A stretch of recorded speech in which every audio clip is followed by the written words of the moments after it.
I found the lie in a number so small most people would have walked right past it. And by the time I stood up off my knees in that storage room, I already knew it was going to cost me everything I'd left to lose. My name is Mara Voss, and I authenticate paintings for a living. Not appraise them for what they're worth on paper, though I do that too. Authenticate them. Tell rich families and insurance companies and museum boards whether the thing hanging on their wall is actually what everyone has always assumed it is.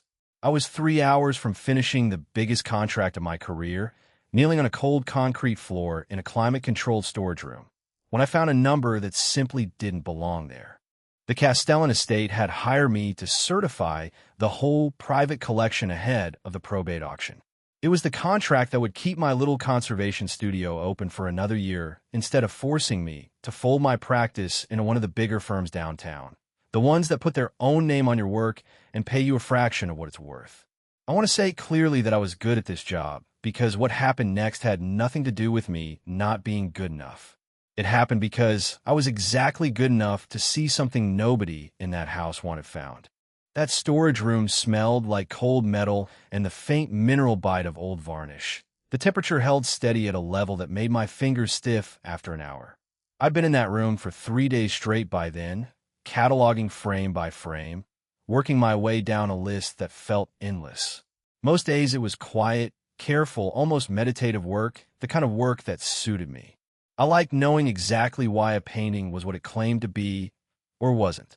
I liked being the person a room full of lawyers had to wait on.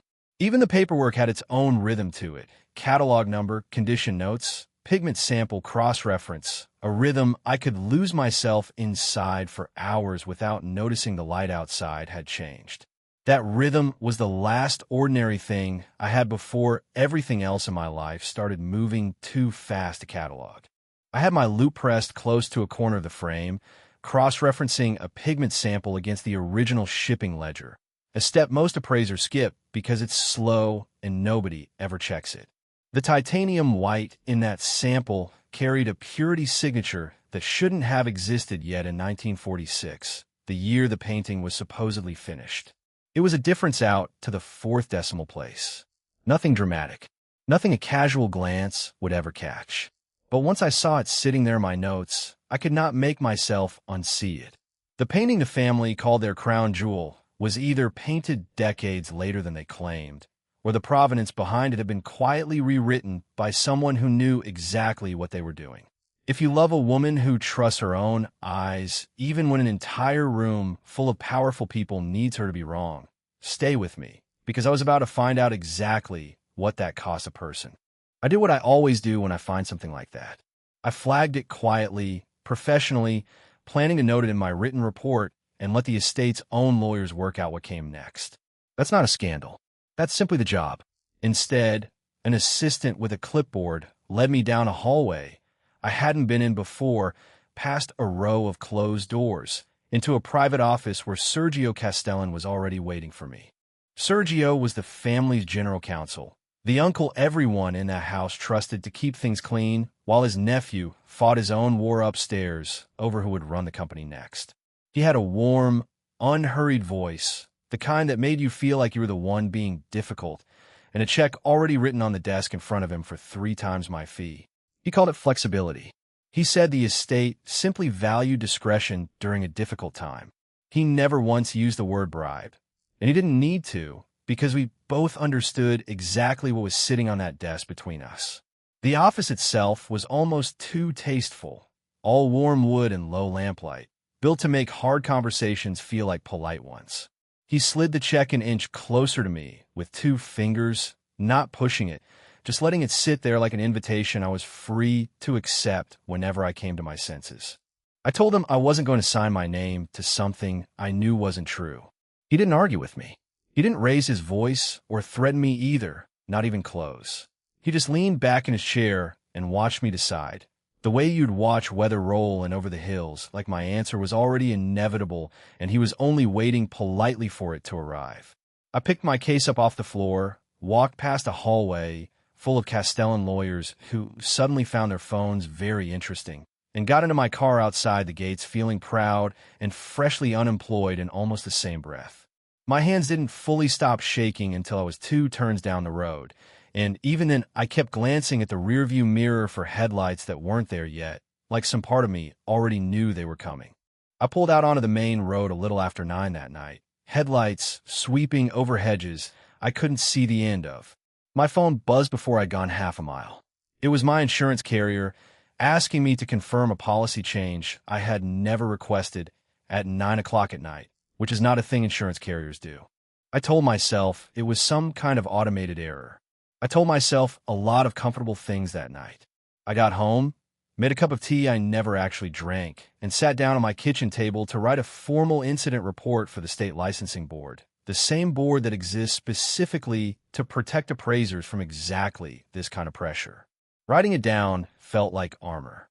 It felt like proof, at least to myself, that I hadn't imagined any of it. I kept the report plain and factual, dates and measurements instead of feelings, because I already knew that if this ever went in front of a board, the version of me that sounded frightened would matter less than the version of me that sounded exact. Around 11:40, I noticed a car idling across the street from my building that hadn't been there an hour earlier, its engine running low and steady in the cold. A few minutes later, a second one pulled up behind it, angled just enough to give whoever was inside a clear view straight through my front door. I turned off my kitchen lamp and stood in the dark, watching them from the edge of my own window, my heart doing something that had nothing to do with the tea I'd made and forgotten. If you've got 2 unmarked cars parked outside your building at midnight and no idea which side sent them, tell me honestly in the comments what you would have done, because I still second-guess my own answer to that. By midnight, someone knocked. Not hard. Not the kind of knock that wants a door broken down. A man stood out in the hallway, calm, dressed more like corporate security than like muscle, and told me through the door that he was part of a private team retained by Dante Castellan, Aldrich's son, the one everyone in that industry expected to run the company now that his father was gone. He said my file had been flagged. He said, simply, that I shouldn't be alone that night. I didn't open the door. I want to be honest about that, because it wasn't bravery, it was fear wearing the costume of caution. I assumed the family was closing ranks around Sergio's check, that this was just the softer-voiced version of the same offer I'd already refused once that day. I stood with my back against the wall and watched the peephole until my eyes burned, and the man in the hallway never once tried the handle. He simply stayed there, patient, until nearly 4 in the morning, when I finally heard him walk away. I never once heard his voice rise. I never heard him try the handle. Looking back, that restraint should have told me something, but at the time all I could hear was my own pulse, and it drowned out everything else worth noticing. At dawn, I found an envelope slid under my door. My first thought was that it was cash, another version of the check I'd already turned down. It wasn't. It was a single photograph of me walking down my own street, taken 2 full days before I had ever flagged anything about that painting. Someone had already been watching me before I'd said no to anything at all. I told myself the way forward was to keep working to prove none of this had touched who I actually was. I had 3 other appraisal contracts waiting that week, ordinary jobs, the kind of quiet, competent work that had always been the whole point of going independent in the first place. Instead, that afternoon, I opened my banking app and found my business account frozen for what the bank's automated letter called suspicious structuring. A string of small deposits I had never made had appeared across the last several weeks, sized and timed to look exactly like a payoff from a rival auction house paying me to sabotage the Castellan sale from the inside. 2 of my 3 remaining clients canceled within that same afternoon, both citing reputational caution and language so similar it felt scripted, like someone had handed them the sentence to read out loud. Somebody fast, somebody with real reach into places I couldn't even see, was making me radioactive before I'd said one single public word about anything I'd found. They didn't send someone to threaten me with their fists this time. They sent a bank freeze instead. If you would honestly rather stand in front of something you can see coming than watch your whole professional life get quietly deleted from a screen, hit like on this video right now, because that was the exact moment I understood what kind of fight I had actually walked into. I called the number the security man had left tucked under my door the night before, furious, certain I was about to confront the person responsible for freezing my account. A woman answered instead. She introduced herself as Priya, head of Dante Castellan's security detail, and when I accused Dante outright of orchestrating the freeze to force me back into a room with Sergio's check, she said, flatly and without hesitation, that he hadn't. She said Dante had never wanted to silence me. He wanted to protect me, because my incident report had already reached people inside the company who very badly did not want anyone to read it. I didn't believe her, not fully, not that first phone call. But she knew details about my own report that I hadn't shared with a single living soul outside that licensing board. And that precision cracked something open in my certainty. If she knew that much about me, someone on the inside was paying very close attention, and it wasn't necessarily the someone I'd already decided was hunting me. Priya's voice never once softened into sympathy while she talked, which somehow made her easier to believe than if she had. She spoke like someone reading off a checklist, not someone trying to win me over, and after 2 weeks of people trying very hard to manage how I felt, that plainness landed like something close to relief. My landlord called before I'd even hung up with her. He said my insurance adjuster had already come by to inspect water damage in my studio. My studio had no reported leak. It had never had one. Someone was already walking freely through my professional life, rearranging the furniture before I even knew they'd let themselves inside. I met Dante Castellan in person 3 days after that, and it wasn't at my apartment door, and it wasn't with an envelope of anything. I was sitting in the appraisal archive downtown, trying to re-examine the ledger discrepancy on my own time, since my professional credentials were currently frozen along with everything else the bank had touched. When I looked up from the microfiche reader, he was standing at the far end of the row, holding a folder that was worn soft and rounded at the corners in exactly the way mine was from being opened far too many times. He apologized first and stiffly, the words clearly not coming naturally to him, for sending security to my door without asking me first. He said he understood now that it had been its own kind of overreach, even if his intentions had been decent underneath it. Then he told me the real reason he was standing in front of me. The ledger anomaly I'd found matched something buried deep in his father's private files, something he'd been quietly trying to untangle for almost a year, long before I had ever walked into that storage room with a loop in my hand. If his father's forgery was real, it would gut the estate's legitimacy at the exact moment Dante needed it most, in the middle of a succession fight against his own uncle for control of everything 3 generations of his family had built. He didn't come to me with money this time. He came with the same question I already had. If you know someone who needs reminding that a real ally shows up carrying answers instead of offers, send them this video right now, because that difference turned out to matter more than almost anything else in this whole story. We spent the rest of that afternoon working side by side, cross-referencing shipping manifests against insurance records spread across a single table, and it didn't feel like danger, and it didn't feel like rescue either. It felt, for the first time in almost 2 weeks, like being taken seriously by someone whose own family had spent that same stretch of time trying to erase me. He asked sharp, specific questions. He caught a discrepancy in a manifest date that I had skimmed past twice without noticing. For the first time since walking out of that storage room, I wasn't the only person in the building who believed what I had found. He had a habit, I noticed, of rereading the same line 3 times before he'd trust himself to act on it. The same habit I had, and somewhere around the second hour I stopped thinking of him as Aldrich Castellan's son and started thinking of him as just Dante, a man who kept a spare pair of reading glasses in his jacket pocket and apologized to the archivist for keeping her past closing. It was such a small thing. It mattered more than it should have. Late that evening, working through a stack of his father's old private correspondence, he went very still. He'd found a second, forged document. This one carried his own father's signature, dated after his father's recorded date of death. Neither of us said anything for a long moment. Whatever was happening inside the Castellan family clearly wasn't a mistake anyone had made once, in a moment of weakness. It was a system built carefully and maintained for years, and it was still running. The formal accusation landed 6 days later, delivered by courier straight to my apartment door like a subpoena, because it functionally was one.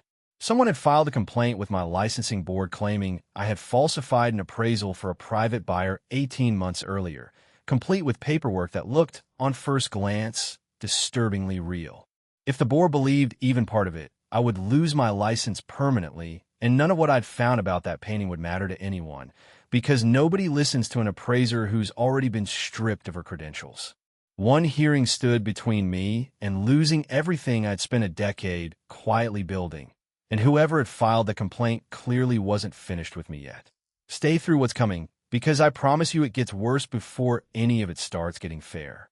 I did the thing I always did when things got bad. I called Elias Renner, the man who had trained me straight out of graduate school and had spent 10 years vouching for my integrity in front of boards exactly like this one. He was warm on the phone, reassuring in the specific way only someone who's known you a long time can be, and he told me to let him handle the board privately instead of fighting the complaint out in the open. Then, gently, almost like he was doing me a personal favor, he suggested I put some real distance between myself and Dante Castellan. He said my closeness to that family was the very thing endangering my license now, and honestly, it wasn't unreasonable advice, which was exactly why it landed so hard. I almost agreed with him. I was tired in a way that had nothing to do with sleep, and Elias represented the version of my life where none of this had ever happened, where I could go back to being quietly competent and safely unnoticed by anyone at all. For one whole evening, sitting alone with cold tea again, I seriously considered folding completely. I actually drafted an email to the board, agreeing to step back from the Castellan matter entirely, citing personal reasons, the kind of vague phrase that closes a door without admitting why. I read it over 4 times. I didn't send it. Some stubborn, tired part of me kept asking what exactly I thought I was protecting by giving in, and I didn't have a good answer. Then, late that night, a message came through from Dante with no note attached, just a single scan page. The original, unforged version of the ledger entry I'd flagged on my very first day in that storage room. Proof, finally, that I had been right from the beginning, and proof that someone had gone back afterward and destroyed the real copy the moment I found it. I didn't fold. I read that page 4 times over and went to bed with my resolve set firmly back where it belonged. A few days later, Dante invited me to his townhouse, not for protection this time, just to talk, and once we were sitting across from each other with plates neither of us had really touched, he showed me a file he'd apparently been carrying around since his father's death. 15 years earlier, his mother had held the very position I now held in miniature. She had been the company's chief authenticator. Sergio had maneuvered her into signing off on a forged shipping manifest, and when it surfaced publicly sometime later, she took the fall for it entirely alone. She lost her position, her professional reputation, and eventually a custody fight over her own stake in the family trust. She died 4 years after that, having never once cleared her name in the eyes of anyone who mattered. Dante told me she used to keep a magnifying glass on a chain around her neck, the same way I kept my loop clipped to my bag, and that after she lost her position, she still examined things out of habit, small objects around the house, as if the work itself was the only part of her life nobody had managed to take. Dante told me all of this plainly, without performing grief for my benefit, which somehow made it land harder than if he had. He wasn't protecting me because he'd lost someone suddenly, all at once, in some single tragic moment. He was protecting me because he had watched, as a teenager standing helplessly on the sidelines, one woman get erased slowly by the exact same machine that was now aimed directly at me, and he hadn't been able to stop it then. He's not protecting me because he lost someone all at once. He's protecting me because he watched someone he loved lose everything slowly, one piece at a time, and couldn't do a single thing to stop it. Tell me honestly in the comments if that changes how you see him, because it completely changed how I saw him. That evening wasn't dramatic in any way. We ate food he'd clearly ordered rather than cooked, and talked about nothing important for almost 2 hours straight. And for the first time since any of this began, I wasn't a liability sitting across from him, and he wasn't a threat in a nicer suit than the last one. I didn't fall into his arms that night, and I want that to be clear.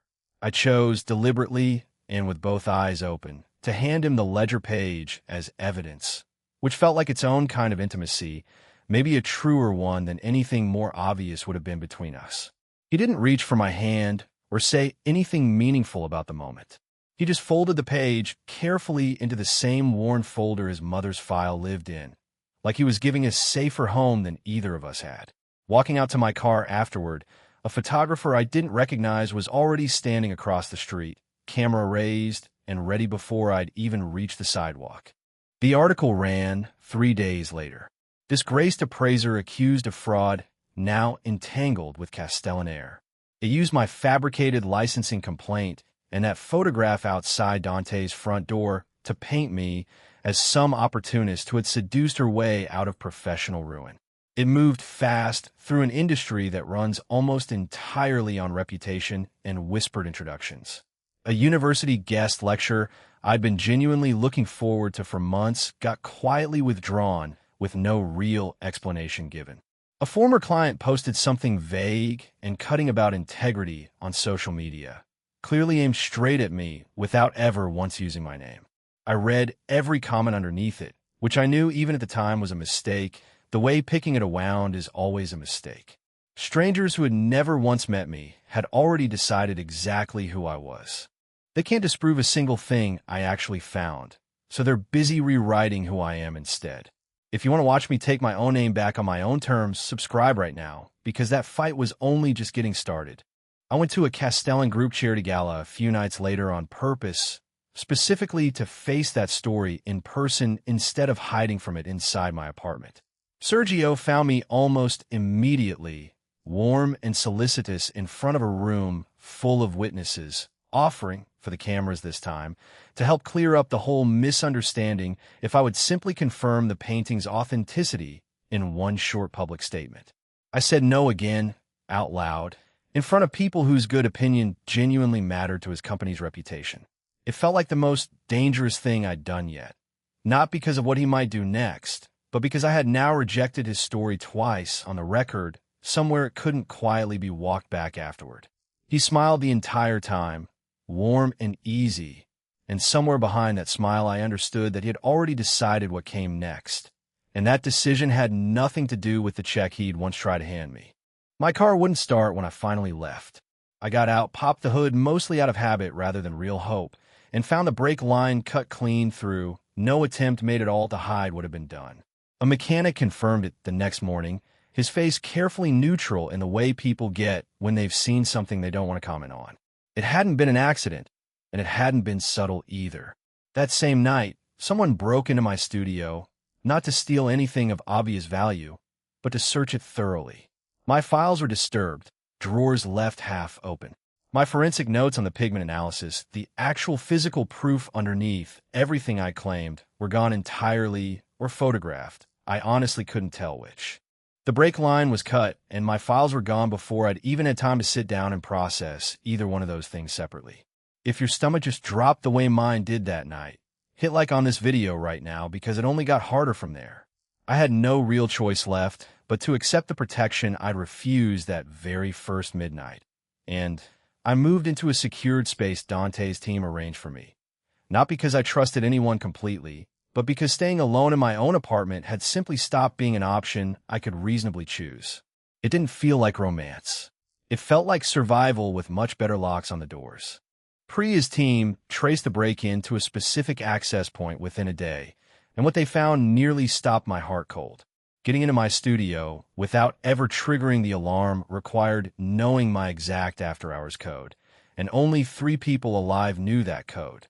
Me, my landlord, and Elias Renner, who had asked me for it weeks earlier for safety, he'd said at the time, while helping me prepare for the licensing hearing. Elias didn't deny it when I finally called him directly, my hands shaking around the phone. He just went quiet for a long moment, and then he said that I was never supposed to find the 4th decimal, and that none of this ever had to happen this way. The man who had trained me, who had vouched personally for my integrity for an entire decade, had been feeding information to Sergio for over a year, apparently in exchange for a board seat he'd been promised somewhere along the way. I kept thinking about every dinner he'd bought me over the years, every reference letter he'd written without being asked, trying to figure out where the version of him I trusted ended and the version that had let a stranger into my studio began.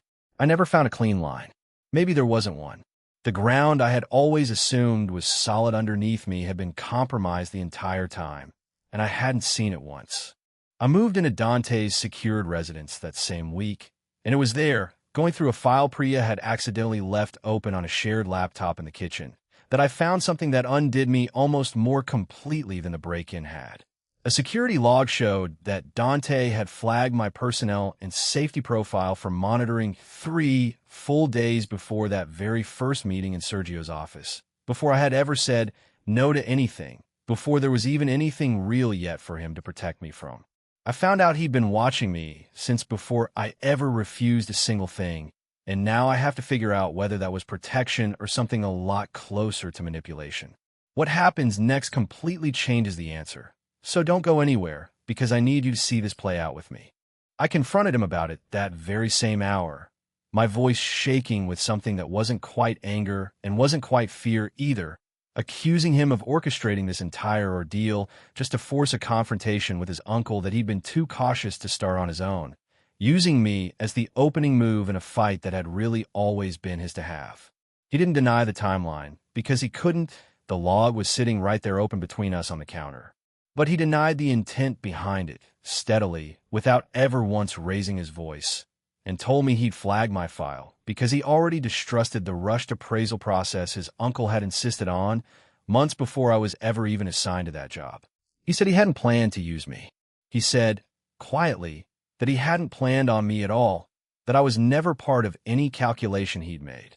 His hands were flat on the counter the whole time he said it, like he was consciously keeping them still, and some part of me noted that even now, in the middle of an argument that mattered, he was careful not to reach for me and use it as an answer. It didn't feel like a lie exactly, standing there in his kitchen with my case, still half-packed by the door. But it didn't feel entirely clean either, and I needed to know that my own judgment was still fully mine to trust, without his money or his security team standing between me and the decision. I left that residence that night despite the very real risk, because staying somewhere that felt safe wasn't worth much to me if I couldn't trust my own reasons for choosing to be there. I packed my bag in under 4 minutes, the same efficient, practice motion I used when a job site closed early, and I didn't let myself look back at him standing in the doorway while I did it. Sergio made his boldest move while I was still sitting alone in a hotel room a few blocks away, trying to work out what I actually believed. He leaked a fabricated internal memo suggesting Dante had improperly authorized handling my licensing complaint, twisting an act of protection into something that looked, on paper, exactly like obstruction, positioning himself to seize emergency control of the company's board while an ethics review quietly played out around him. It was one blow aimed at taking down 2 people at the exact same time. My phone rang not long after that memo hit the press. It was Sergio himself, pleasant and completely unhurried, inviting me to finish what we started, live, at tomorrow's auction, on the record, in front of absolutely everyone who mattered to either of us. I didn't sleep much that night, but I didn't spend the hours doubting myself either.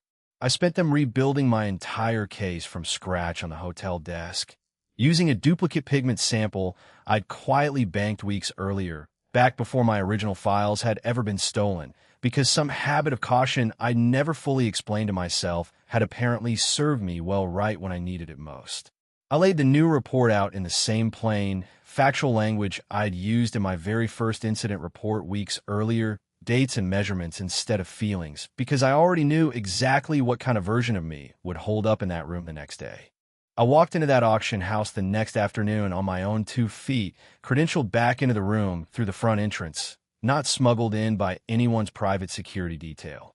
The forged painting was already up on the block, minutes away from selling, with Sergio positioned to use the proceeds to fund his takeover of the board that very same week. I asked for the floor before the gavel ever came down, and after a long, uncertain pause from the auctioneer, the room gave it to me. I laid it all out plainly, without any theater at all, because the truth simply didn't need decoration to carry its own weight. The 4-decimal inconsistency buried in the pigment, the falsified provenance papers sitting behind it, The shipping manifest discrepancy that tied all of it directly back to an authorization Sergio himself had signed 15 years earlier, the very same signature that had once quietly destroyed a different woman in that same family. I walked back into that room without needing a single person to save me. Tell me in the comments if that's the ending you were hoping for this whole time, because it's the one I fought for from that very first day on my knees in the storage room. For a moment, the entire room stayed completely silent, the kind of silence that has real weight to it, and I made myself keep my eyes on the auctioneer instead of searching the crowd for Dante's face, because I needed this part to be mine alone before it became anything else. Sergio tried to discredit me right there on the spot, smooth and practiced in front of the crowd, the way a man does when he's talked his way out of worse rooms than this one before. But it fell apart fast. Priya's team produced the studio break-in footage and the falsified bank structuring trail, both tracing directly back to an account under Elias Renner's control. Elias himself was standing in that room, facing full exposure regardless of what he chose to do next. He finally chose to confirm my findings out loud rather than compound everything he'd already done to me. The board present that day moved emergency confidence to Dante within the hour, right there in the room, before the meeting even formally adjourned. Sergio was escorted out facing charges of both estate fraud and embezzlement. Not violence, not a dramatic final scene out of some movie, just years of quiet, careful manipulation finally catching up with him in a room full of people who could no longer pretend not to see it clearly. Nobody raised their voice. Nobody had to. The evidence did the only kind of shouting that mattered in a room like that one. Dante didn't propose to me in the aftermath, and I want to be honest that some small part of me expected he might. Instead, once the company's board and my own professional license were both formally cleared of everything, he asked me to co-found an independent authentication practice with him, real contractual protections built into it from day one, my name listed first on the letterhead, ahead of his. Not an offer of rescue dressed up as romance. An offer of genuine partnership, entirely on my own terms, mirroring exactly the kind of autonomy I had refused to trade away that very first night in Sergio's office with a check sitting on the desk between us. He asked me, standing in the same archive where we'd first really talked, holding the paperwork out with both hands instead of sliding it across a desk toward me, and I noticed the difference immediately because by then I noticed everything. I said yes to that, and I meant every part of it, and whatever else exists between the two of us now is still being written one ordinary day at a time, which honestly feels far truer to me than any single grand gesture ever could have. I signed that new letterhead with my own name first, set the pen down carefully on the desk, and didn't turn around to check whether he was still watching me from across the room.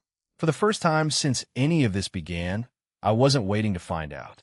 If a story about refusing to be bought, even when it costs you absolutely everything, is the kind of story you want more of, subscribe right now, because there's another woman out there somewhere with her own impossible numbers staring back at her, and I think you're going to want to hear exactly what she decides to do next.